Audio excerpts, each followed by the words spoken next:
Bem-vindo ao Papo Cloud Podcast. Eu sou Vinícius Perro e aqui o Papo é Cloud.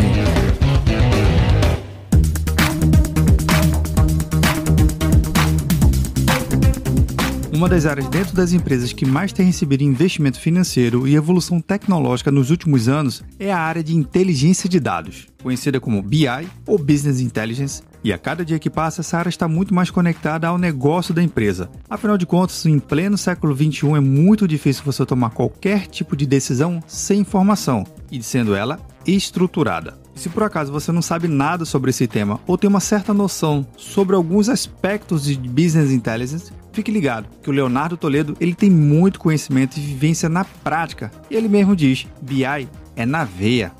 Leonardo compartilha dicas valiosas sobre realmente como estruturar o seu BI dentro da sua organização, com ou sem ferramentas. Ele não só valoriza, mas como pratica em seus projetos a capacidade do setor, ou no caso da organização, montar uma estrutura independentemente da ferramenta. Primeiro foque no processo, na capacidade organizacional, depois escolha a ferramenta.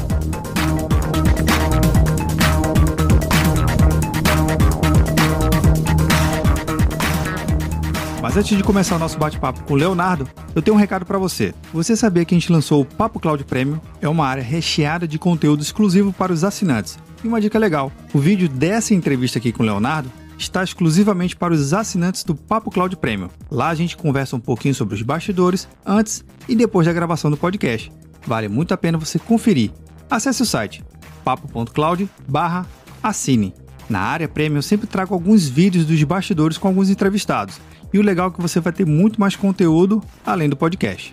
Além dos vídeos dos entrevistados contando um pouco dos bastidores da gravação, eu trago um conteúdo em vídeo, artigos, resenhas, revisões de documento exclusivo para você, assinante do Papo Cloud Premium. Aproveite que você está escutando esse episódio agora e dá uma acessada lá, papo.cloud, e confira todos os benefícios para os assinantes.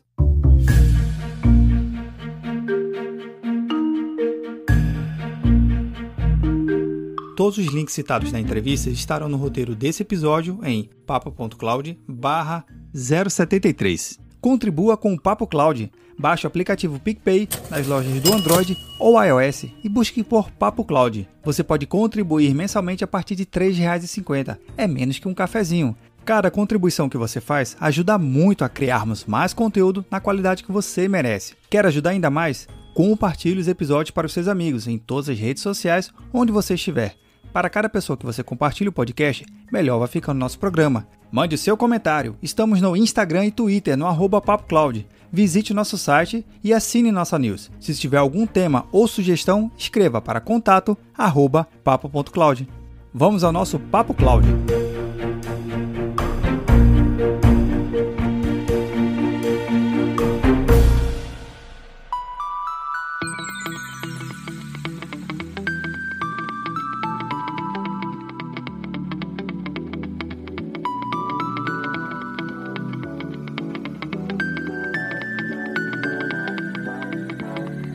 Caro ouvinte do Papo Cloud, eu queria agradecer aqui a presença do Leonardo do BI na Veia. O Leonardo BI na Veia vem produzindo conteúdo de altíssima qualidade na sua comunidade, compartilhando conteúdo de forma gratuita, de forma provocativa para quem realmente é um profissional de Business Intelligence, muito além de um dashboard, muito além de um painel colorido, mas ele vem trazendo um conteúdo muito bacana. Ele vai contar aqui um pouquinho para a gente hoje, sua experiência, um pouco da sua vivência e como é que ele vem produzindo esse conteúdo que é super bacana. Leonardo, obrigado aí pela participação aqui no Papo Cloud. Vinícius, primeiramente eu agradeço. Fico lisonjeado pelo convite de fazer parte aqui do seu espaço também. Eu tenho 33 anos, eu tenho uma graduação em engenharia mecânica, olha só, não tem nada a ver com BI. Legal.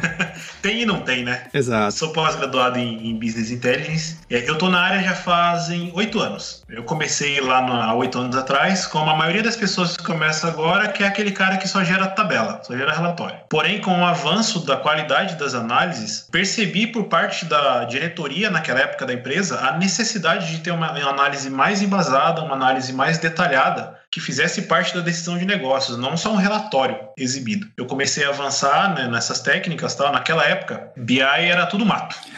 Você não achava nada de informação na internet. Eu dependi muito de artigos em inglês que eu ficava buscando, que o material lá fora, ele é bem rico, né? Sim. E comecei a avançar. Eu trabalhava na época numa financeira. Depois disso, eu fui para uma empresa distribuidora de tecnologias, hardware e software, e comecei como analista de processos. E fui percebendo quanto a análise de um KPI tem importância em qualquer fluxo que uma empresa pode ter. Então, técnicas de BI aplicadas a análises de processos, a gente começou a desenvolver um processo mais fluido, né? Um processo mais que acerta mais. Fiquei 1 ano nessa empresa, uma empresa americana, tá? Depois eu fui trabalhar com CRM, que era uma ferramenta de CRM um pouco diferenciada, tá? A gente fazia CRM para outras empresas e o resultado da captação de informação de CRM, a gente entregava um BI para o cliente, onde a gente fazia perfilamento de clientes, era para varejo, né? A gente entregava perfilamento de clientes, hábitos de consumo, a gente analisava até a disposição dos produtos dentro de um supermercado para melhorar a qualidade da venda dele, fazer venda. A gente fazia muito estudo de comportamento de pessoas para a gente definir qual é a melhor estratégia para atrair cada tipo de pessoas. A gente desenvolveu 9 tipos de perfis de cliente, 9 tipos de perfis de consumo, e conforme a gente analisava o ticket de cada cliente, a gente enquadrava ele naquele perfil e tomava estratégias, ou trazer de um perfil para o outro, ou melhorar a qualidade daquele perfil, entendeu? A gente fazia alguns experimentos muito, muito interessantes, assim, analisando os dados de compra dos clientes. Bacana. A análise chegou a um ponto assim que a gente conseguia prever algumas situações de alguns clientes, de acordo com o perfil de consumo. Um dos exemplos, a gente percebeu que se um homem na faixa entre 20 e 35 anos, ele tem um perfil de consumo de cerveja, uma cerveja mais comercial.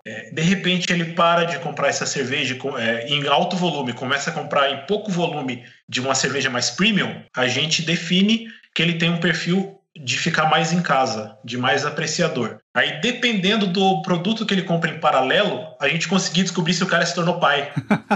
Cara, eu tava com esse exemplo na cabeça. Falei, então foi você ou foram vocês aí que criaram essa combinação, essa percepção de um cliente, né? Com base nos dados. Então isso é real, de fato. Isso acontece, isso, né? Isso é real. Poxa, que legal, cara. Isso é real. Legal. Aí, o que a gente fazia? A gente colocava esse cara no perfil e a gente fazia campanhas de produtos focadas para cada perfil de cliente. Então, a gente sabia o que oferecer para esse cliente. Como ele já tinha o hábito de comprar uma cerveja mais premium, a gente oferecia aquela cerveja que ele já gostava, colocava uma cerveja paralela, aí no meio da oferta a gente colocava ali uma fralda. Entendi. Uma promoção de fralda, uma coisinha. E, cara, tinha bastante retorno, né? Essa época de fazer o BI em paralelo com o CRM, acho que foi a época que eu mais enriqueci em conhecimento de análise de dados. O dado hoje, ele é o reflexo do negócio em digital. O resultado que seja uma operação de uma empresa que vende serviço ou um produto, como na área de supermercado e tudo mais, mas hoje a empresa são dados. Não tem como fugir disso, não é verdade? Sim. Você citou um exemplo que,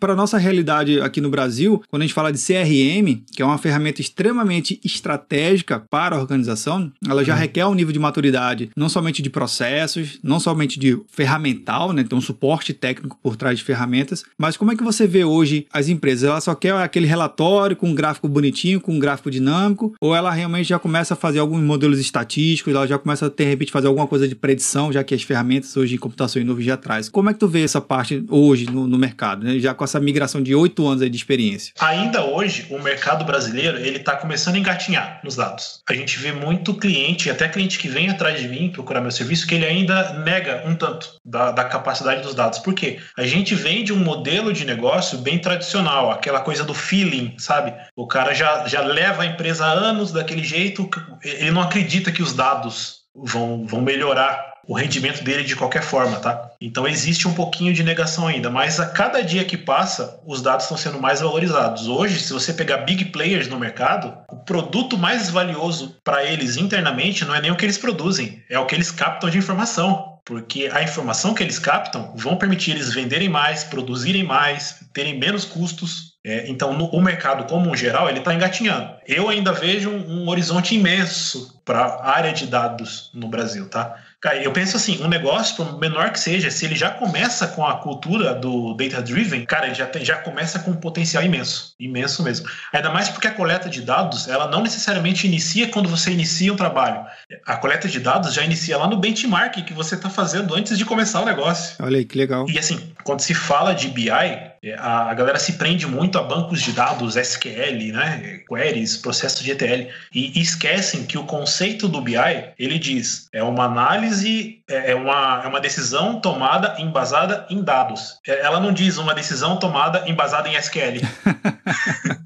Só para deixar bem claro, né? Só para deixar bem claro. Então, assim, eu já tenho experiência de ter feito um processo de BI sem usar banco de dados nenhum. Eu tenho uma experiência que, assim, foi um cliente que ele me chamou, ele queria tomar uma única decisão. Ele não queria um produto de BI para a empresa dele. Ele queria tomar uma única decisão embasada em dados. Ele queria fazer uma redução de custos na empresa dele. Ele tinha 2 andares alugados em um prédio, com várias salas, a equipe toda dele lá, e ele estava cogitando até hipótese de demissão. Eu não me lembro na época se ele precisava abaixar 8% ou 10% dos custos dele mensais. Cara, ele me chamou, a gente conversou, a gente coletou todas as informações que ele tinha possíveis, lá do financeiro, do pessoal da operação. Ele tinha um pequeno call center dentro do prédio também, que eu acho que com umas 10 pessoas. A equipe de desenvolvimento, tudo. A gente coletou o maior número de informações possível, a gente tabulou isso tudo no Excel mesmo e começamos a fazer as análises, criando dashboards, fazendo as análises e tal.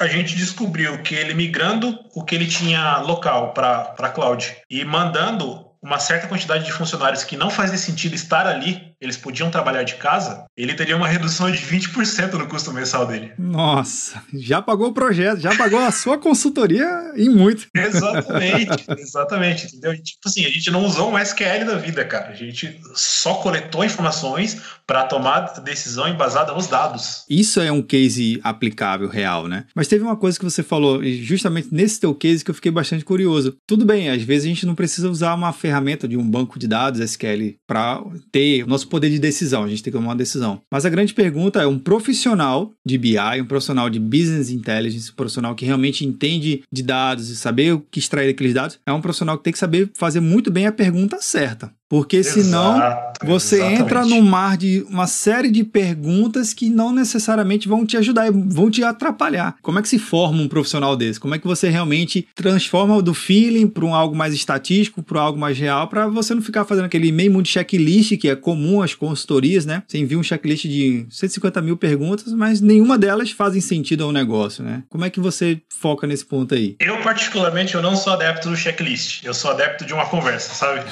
Legal. Eu gosto de fazer uma conversa, anotando tudo, perguntando sobre o negócio, mas assim, isso que você falou entra dentro do que eu chamo de visão de negócios, tá? E a visão de negócio é a cereja do bolo. Sem a visão de negócios, você é só um ferramenteiro ou só um gerador de relatórios. Então, primeiro, quando me vem uma prospecção de cliente, eu procuro estudar qual é o segmento que ele trabalha. Eu faço uma pesquisa no segmento, se eu conseguir até informações sobre a própria empresa dele antes de eu ter a primeira conversa, eu faço, porque eu preciso me inteirar, preciso fazer um dever de casa antes de conversar com o cliente. Quando eu vou conversar com o cliente, eu preciso entender com ele, primeiro, qual é o problema que ele quer resolver. Na maioria das vezes eu quero melhorar meu faturamento. Na maioria das vezes. Então, a primeira coisa que eu entendo com o meu cliente é o que você faz para ganhar dinheiro. A partir do momento que ele me diz o que ele faz, eu faço uma engenharia reversa. Se é uma venda de um produto, tá? Qual é o caminho que esse produto faz do momento que ele é vendido até o momento que ele é produzido? Uma engenharia reversa, entendeu? Qual é o fluxo de processo que você segue? A partir daí, eu preciso saber quais os pontos de vista pelos quais ele pode analisar essa venda. O que ele tem disponível de informação e o que ele gostaria de ver. Porque muitas vezes, o que o cliente gostaria de ver, ele não pode porque ele não tem dado o suficiente. Então, a gente precisa fazer esse cruzamento. O que você quer ver? Qual que é o seu sonho de BI?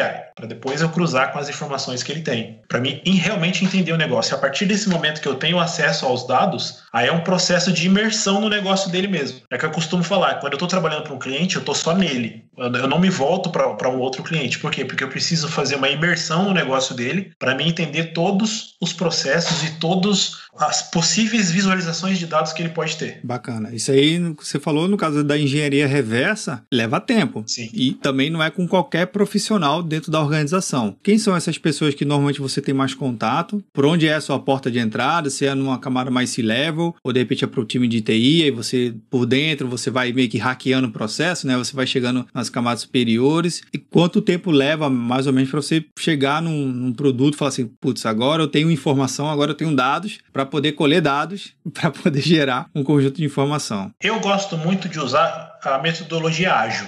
Não vou falar de nenhum framework, porque basicamente eu não uso um framework ágil, eu uso a metodologia ágil, sabe? O fundamento mesmo, os princípios do ágil. Ok, bem colocado. Porque assim, para uma solução ser bem desenvolvida, cara, a pessoa responsável pelo negócio, ela tem que estar muito perto de você. Você tem que trazer o negócio para muito perto de você, entendeu? Ele tem que estar sempre do seu lado. Não que você vai tomar o tempo da pessoa o tempo todo. Você vai iniciar com as perguntas corretas para analisar o negócio e vai trabalhar sempre com validação, sempre trazendo valor. Então, com quem eu converso primeiro? Ou é o principal tomador de decisão que vai utilizar a ferramenta, ou é uma pessoa que ele deixou incumbido disso. Porque a gente sabe que existem agendas, enfim, as pessoas são ocupadas e não estão disponíveis o tempo todo. Então eu preciso ter um contato muito limpo, muito direto com o tomador de decisão, para mim realmente saber o que é preciso para o negócio. Aí, a partir daí, eu também tenho que ter um contato muito grande com a TI. Porque por mais que o BI seja uma solução de negócios, eu preciso de muita coisa da TI. Eu vou precisar de acesso de banco, eu vou precisar de umas VMs para subir alguma coisa em algum server, eu vou precisar de recurso de infraestrutura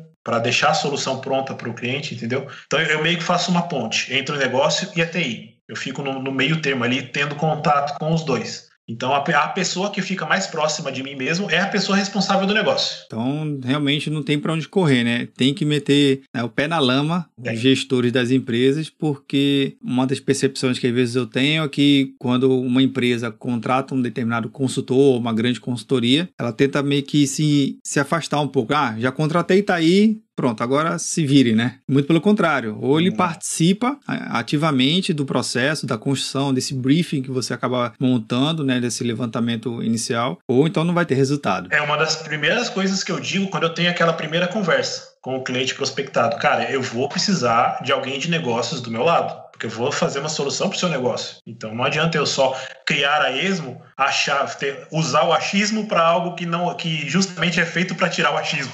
Entendeu? Entendi. Eu preciso realmente de alguém de negócios. E assim, você falou de enfiar o pé na lama, na maioria das vezes você acaba descobrindo algo sobre a empresa que ninguém lá sabia. Quando você começa a cruzar a informação. Olha que curioso. Você começa a gerar um pouquinho de valor, descobrir uma coisa ou outra, e às vezes até surge um novo indicador, porque eles não estavam nem olhando para esse indicador. Caramba, isso é legal. Isso é um valor agregado, né? Você supera todas as expectativas de um contrato, né? Sim. É aquela premissa, né? Você faz sempre um pouco mais do que você está sendo pago para fazer. Legal. Agora, Léo, uma coisa que veio na mente é, ok, você que tem toda essa experiência, tem toda essa bagagem, mas como é que você tem visto os profissionais que já têm boa estrada no mercado? Como é que você tem visto os profissionais que estão surgindo na área de BI? Como é que essa galera que está chegando está se interessando? Já está se interessando especificamente por uma ferramenta ou por segmento de mercado? Eu já vi muito profissional focando em área de saúde, por exemplo. Eu quero focar na área de saúde para atendimento do PSF, que é o Programa de Saúde da Família, que é o atendimento básico aqui no Brasil, que inclusive as regras regidas pelo Ministério da Saúde. Já tem outros profissionais também na área de saúde, no segmento, que quer voltar na parte de farmo, né, da produção. Como é que você tem visto esse tipo de perfil de profissionais surgindo? Generalista, um famoso planilheiro, vai usar ferramenta, ou alguém já mais sagaz, já tentar ir para a área de agronegócio, varejo, utilities? Como é que tu tem visto isso? Cara, você entrou agora no motivo pelo qual eu criei o BI na Veia. Olha aí. Então conta aí um pouquinho como é que surgiu o BI na Veia. Fala aí do projeto. Aproveita e embala. Eu tenho visto muito assim, eu tô gargalado, tá, de clientes. Eu cheguei no meu limite de cliente, eu não consigo pegar mais. Eu tenho minha empresa aberta. Por sinal, acho que em agosto agora faz 1 ano que eu sou empreendedor na área de BI. Pô, legal. E eu preciso realmente encontrar alguém, fazer alguns testes, mas o que eu tô vendo no mercado? Tô vendo muita gente que é 100% apegada a uma ferramenta. O cara pode ser bom, a pessoa pode ser boa em BI, mas na cabeça dela, ela só consegue fazer com uma ferramenta. Não é assim que funciona. Você faz com uma, você faz com todas. Então eu tô vendo uma galera muito apegada em ferramenta. A galera que tá entrando, eles já estão entrando com esse pensamento. Poxa, eu tenho que aprender uma ferramenta X, porque é com ela que eu vou fazer BI, o mercado tá pedindo ela. E a galera tá preocupando tanto com a ferramenta que tá deixando para trás o BI. Tá deixando para trás o conceito do BI. Então tá focando muito em ferramenta, virando ferramenteiro. Aí eu fiz uma pesquisa na internet de páginas, mesmo de Instagram, de BI, e eu vi que as páginas de Instagram, grande maioria, também segue esse fluxo, sabe? Tipo, tem páginas específicas de Power BI, páginas específicas de Pentaho, e ninguém fala de BI em si. Eu pensei, poxa, eu tenho uma bagagem, não me custa nada passar ela para frente. Eu passar o que eu sei não vai me gerar nenhum custo. Então, por que não? Por que não começar a provocar essa galera? Por que não começar a jogar informação e instigar a pessoa, tanto a trabalhar como empreendedor mesmo, que é o meu caso, ou procurar umas vagas mais diversificadas? Eu queria provocar. A minha intenção com o BI na Veia é provocar e quebrar paradigma. E tem provocado, viu? Quem vem acompanhando lá o BI na Veia, o seu perfil do Instagram, ou acompanhando o seu podcast, você, assim, eu não dou 2 minutos pro cara já ficar coçando a cabeça quando tu dá play lá. Eu falei, caraca, isso aqui o cara tem que pensar. E a provocação tá acontecendo, viu? Então, essa é justamente a intenção. Por quê? Porque o bom profissional, cara, ele é agnóstico de ferramentas, tá? O bom profissional, ele pega o trabalho com a ferramenta disponível. E ainda mais porque o que a galera tem que pôr na cabeça, que quando uma empresa escolhe uma ferramenta para fazer BI, isso é uma decisão mais comercial do que qualquer outra coisa. Ela não é uma decisão estratégica, aquela ferramenta, é uma decisão comercial. Vai licença, quanto que vai custar, é essa pegada. E especialização em alguma área, que nem você disse. Eu acho sensacional alguém que realmente escolhe uma área e segue nela, porque o cara provavelmente vai ficar muito bom naquilo depois de um tempo, e ele vai ser um especialista naquela área. Como eu também gosto muito do perfil do profissional que aceita o desafio. Ele pega nichos diferentes. Eu tenho uma bagagem muito grande de varejo. Eu trabalhei muitos anos com o varejo. Porém, hoje, atualmente, eu não tenho mais nenhum cliente no varejo. Os meus clientes hoje são da educação pública. Eu atendo 2 municípios do estado de São Paulo e a área da saúde também. Eu atendo um município do estado de São Paulo e um outro município eu atendo uma questão social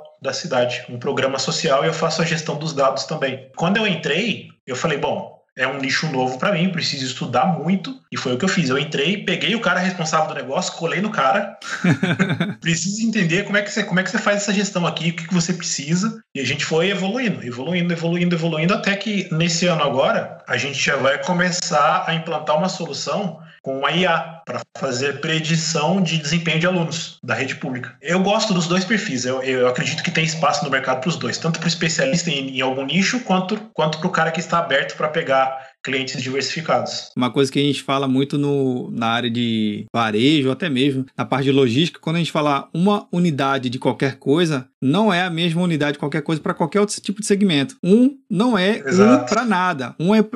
Para o seu negócio representa uma coisa, o número 1 pode representar para outra coisa, para outro negócio, e as coisas realmente vão para caminhos totalmente diferentes. Isso que você falou de inteligência artificial para fazer a predição, né? A gente vem falando muito de dashboards com predição. Eu vejo muito isso também em anúncios de algumas ofertas de BIs, né, de soluções de BI self-service, que você tem capacidade de fazer predição. Eu consegui desenvolver algum trabalho com predição que fosse algo rápido, barato e que fosse assertivo. Pelo menos o que eu tenho visto em alguns movimentos de mercado, que predição é alguma coisa que muito mais experimentação. Experimentou, testou, rodou, experimentou, testou, rodou. Faz sentido? É isso mesmo que eu tô vendo ou eu tô viajando na maionese aí? Como é que tu tem visto esse negócio? É isso mesmo. A predição é muito teste antes de você ter um modelo que pode ser aplicado. E mesmo quando você tem um modelo que pode ser aplicado, pode surgir um fator externo e acabar com tudo que você fez. Um exemplo, vamos lá, até dezembro do ano passado, a gente tinha modelos de predição que poderiam dizer como seria 2020 inteiro na área de varejo. Aí chegou a pandemia. Acabou, cara. Acabou. Aquele modelo de predição não serve mais. Joga fora, né? Nunca mais tu vai usar aquele modelo. Exatamente. Nunca mais. Então é muita experimentação mesmo. Nesse município que eu faço a gestão de educação, eu tenho dados desde 2014 de todo o município, todas as escolas municipais. Então tem bastante material para a gente fazer o treinamento e as análises, os experimentos. E é muito difícil, cara, realmente, na área de educação é muito difícil trabalhar com predição, porque conta muito o fator humano, muito mesmo, e o humano é muito imprevisível. Então, às vezes, você vê um aluno com uma nota que vem com um histórico muito bom, falando logicamente, ele poderia pelo menos manter aquele rendimento, se não subir, e de repente ele cai. Aí é a hora que eu uso meus painéis de BI de lá para analisar. Aquele aluno em específico, a gente analisa ele em relação ao passado. Bom, ele teve uma queda de performance. Aí eu analiso a sala. Porque se um aluno está mal, pode ser alguma condição dele, alguma condição pessoal. Se a sala toda está mal, pode ser infraestrutura da escola, pode ser o professor, pode ser a região da escola, se ele mudou a escola, de escola, Sim. Entendeu? Então tem muitos fatores a serem levados em consideração na hora de fazer essa predição. O modelo que eu estou usando, eu estou fazendo um modelo de predição aplicado para o professor, aplicado para a escola, aplicado para a região onde está a escola, para eu tentar achar uma correlação entre eles, para eu colocar o aluno no meio, entendeu? A partir do momento que você faz uma correlação de dados, ou no caso, uma correlação de eventos e de informações que possa estar influenciando o seu alvo, né, o seu objeto analisado, que no caso é o aluno, você já dá uma grande dica aí, que eu acho que quem está ouvindo esse podcast, se não pegou, vai pegar agora, que é, ok, você se especializou em BI, você se especializou em educação, mas você tem que fazer correlações de dados que não tem nada a ver, nem com educação, nem com nada. Que é, por exemplo, isso que você falou, a escola está num determinado lugar que você pode inserir dados da área de saúde, que pode estar influenciando, você pode estar inserindo dados na parte de construção civil, que de repente a escola está passando por uma reforma e mudou temporariamente e ficou para um bairro mais longo. Você pode estar inserindo dados do E-Social, que de repente o pai daquela criança ou a mãe daquela criança foi demitido ou de repente mudou de emprego e aí aquilo ali vai ter um efeito em cadeia. E não é viajar na maionese, né? É você perceber que quando você estiver analisando uma informação de um segmento, eu acho que essa dica que você deu, que você tem que estar sempre olhando também os horizontes. O que está conectado? Quais são meus influenciadores, direto e indireto, né? Sim, é o olhar fora da caixa, né? É você tirar aquela visão central e ver o que está ao redor dela. Por exemplo, quando a gente identifica uma sala inteira que está indo mal no ano letivo, a primeira coisa que eu vou analisar vai ser o professor, para ver qual que é o rendimento dele em outras turmas. Se o rendimento dele está ruim, o que eu vou fazer? Eu vou analisar o histórico do professor passado. Por quê? Às vezes ele é um professor bom, mas ele está voltando de uma licença, a gente não sabe como ele está. Ele pode ser um professor novo, que está pegando um firme ali com a galera mesmo, o que não é ruim. Tem essa também, quando uma turma toda tá ruim, não necessariamente isso é algo ruim, tá? Porque eu cruzo as informações da escola com uma prova municipal que é passada a cada semestre, que identifica o nível de ensino da rede. Então, muitas vezes, aquela sala tá indo mal com aquele professor, mas quando ela vai fazer a avaliação pública, ela tá muito bem. Então, a gente pode pressupor que é o professor linha dura, que não dá mole, mas ele ensina, entendeu? Entendi. Tem muitos fatores que a gente pode cruzar nessas análises. É uma análise que entra muito comportamental também. Muito legal mesmo essa ideia. Eu queria que você desse uma mensagem bacana, dizer assim, ferramenta não é importante, porque a ferramenta vem e vai, se atualiza, de repente vem um novo player no mercado que nem estava no quadrante do Gartner, né, que é um dos principais guia de utilização dos gestores para decisão de ferramentas, mas como é que a pessoa realmente consegue se especializar? A gente tenta se especializar pela ferramenta. A ferramenta ela vai trazer a parte técnica dela e a parte conceitual do BI. Aprendendo a ferramenta, por tabela você aprende BI. Esse é o dilema que a gente vive hoje, né? Então aprende ferramenta, aprende BI. Mas como é que a gente consegue inverter o jogo? O que você sugere de livro, site, o teu próprio conteúdo? O que você sugere realmente para a pessoa que ou está muito associada à ferramenta ou aquela pessoa que está aspirando a ser um analista de BI, mas quer começar de uma forma um pouco mais estruturada, um pouco mais bem fundamentada? O que eu tenho a dizer é assim, você está começando agora, primeiro, você vai escolher uma ferramenta assim, porque você precisa de alguma coisa para começar. Mas você tem que ter em mente que você não pode se apegar a ela. Por melhor que você ache que seja uma ferramenta, não se apegue, porque o mercado muda, você pode achar uma vaga que vai exigir outra ferramenta. Então eu digo, domine o BI, todos os seus conceitos, todos os seus valores, tudo que ele pode agregar com a ferramenta que você está usando para aprender, porque a partir do momento que você dominou o BI com uma ferramenta, aprender com outra vai ser só detalhe. É muito melhor você aprender a identificar todas as nuances de um motor do que só aprender a apertar parafuso. Boa. O BI é uma coisa muito maior do que uma ferramenta, tá? ferramenta é só um meio de você atingir um fim. Então domine o BI, cara, domine visão de negócios, meu. Por favor, visão de negócios é o mais importante, é uma solução de negócios. Então entenda um negócio e é algo que a gente já faz naturalmente. Quando você entra num emprego novo, em um segmento que você não conhecia, depois de 2 ou 3 semanas você já está entendendo como aquilo funciona. É algo que já é natural da gente, o entendimento do negócio. Só que agora você vai fazer uma imersão. Tem que pensar, poxa, eu preciso conhecer o negócio com o qual eu quero trabalhar, se for alguém especialista em um nicho, para eu poder aplicar o BI nesse nicho. E a ferramenta, se você tiver o poder de escolha e puder usar aquela que você mais tem afinidade, ótimo. Se você não puder escolher a ferramenta, não importa. Você já domina o BI.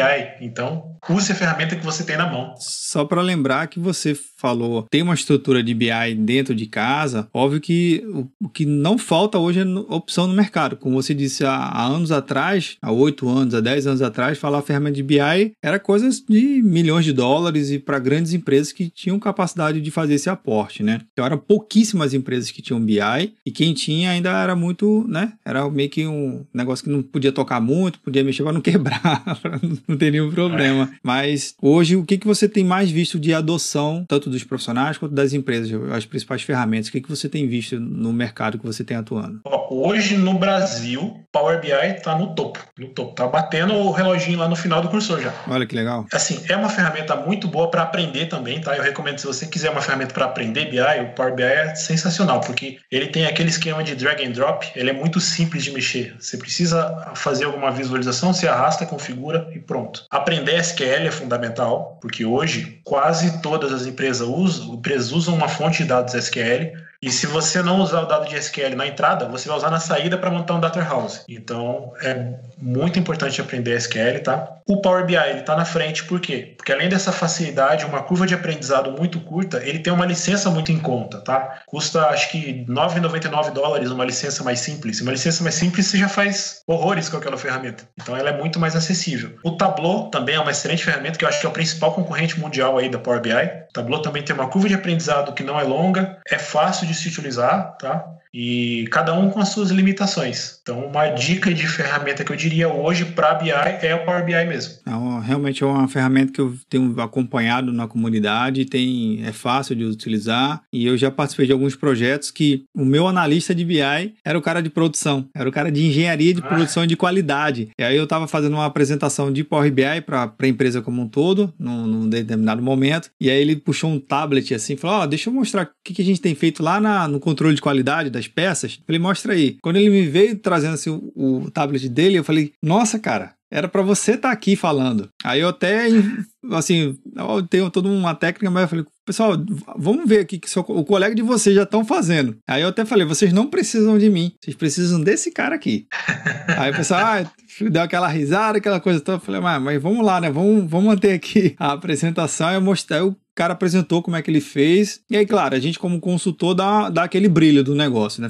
Putz, cara, foi legal aqui, mas vamos melhorar aqui, vamos tentar fazer uma conexão acolá, vamos tentar buscar um outro dado. E foi legal que foi construindo e foi aperfeiçoando. Então a gente não saiu do zero desse cliente. Não teve que buscar uma área de negócio específica para ensinar BI, nem Power BI. Ela que já veio. Então, já um nível de maturidade já era extremamente alto. E, assim, um projeto que, se a gente considerar, na época que a gente estava considerando 6 meses de duração, durou, acho que 45 dias. Foi uma consultoria de revisão de todos os processos, melhoria de dashboards e entregou na mão dos caras. Os caras estão voando, entendeu? Então, assim, uma empresa que tem aqui em Recife e também tem fábrica em Manaus. É super legal, assim, um processo conectado com SAP, bem legal. Mas, cara, é assim, o papo é bom pra caramba. Eu acho que falar de BI é uma das ferramentas que mais venho acompanhando ao longo dos anos de posicionamento pela simplicidade, né? Hoje você vê que poucas pessoas que não são da área de TI têm uma capacidade rápida de fazer umas conexões com uma planilha, às vezes com dado externo, né? Dado estruturado e não estruturado, já trazer algum tipo de insight para a área de negócio, né?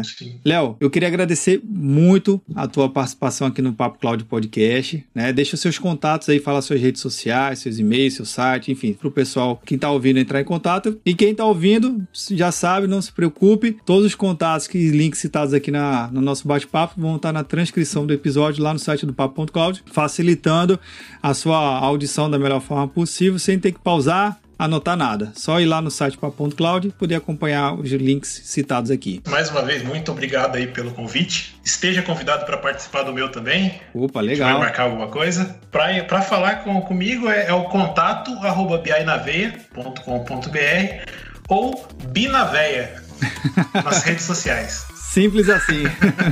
Simples assim. Legal, legal, cara. Obrigado mais uma vez. E tá na nuvem. Tá na nuvem.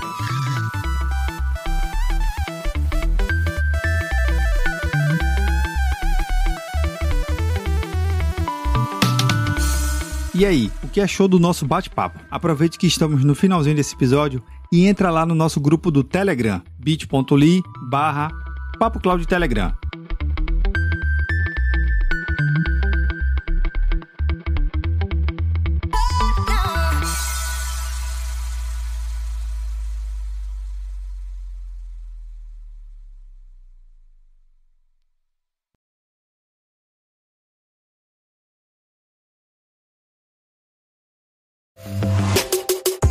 Mais um produto com a edição Senhor A.